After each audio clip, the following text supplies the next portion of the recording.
Well, welcome back, ladies and gentlemen. I am Wes Hagan, your host here at the Miller Family Wine Company, and thank you so much for joining us yet for another little introduction, a basic education in wine. The question is should I aerate my wine? And I'm going to say absolutely yes. Every young wine, most of the ideas about the decantation and all of these wonderful things surrounding my head are wine decanters.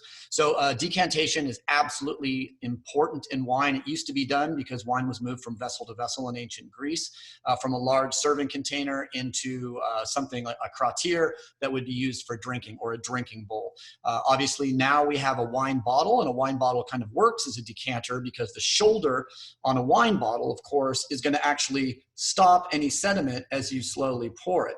Now, the most important thing to me right now is for young wine, because everyone talks about decanting old wine. I would never decant an old wine. Decanting an old wine is like waking your grandma up by throttling her by the neck. It's a little too much. It's a little too violent to the wine. We want to wake an old wine up gently, and we want to really rattle a young wine and give it as much oxygen as possible. So how we do that is splash decant. I am just basically putting a bottle of rosé in this Riedel decanter, and then what I'm going to do is I'm going to shake it. I'm going to shake it the other way, and I feel like a mad scientist. I do. I'm feeling good about this, and then I'm going to pour that wine decanted into the glass. Now that begs the question: is the glass ample for aeration? And yes, it is. If you know about swirling a wine and really getting that wine, and you can always start your swirl on a surface, so it's easier.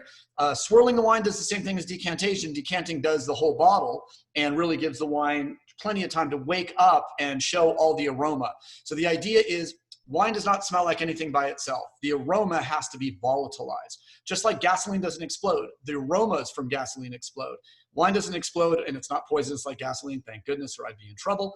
But what we really, really want to do is to wake the wine up aromatically. So we're exciting the wine on a molecular basis, forcing it into a gaseous or a vapor phase, and then concentrating that vapor in the glass.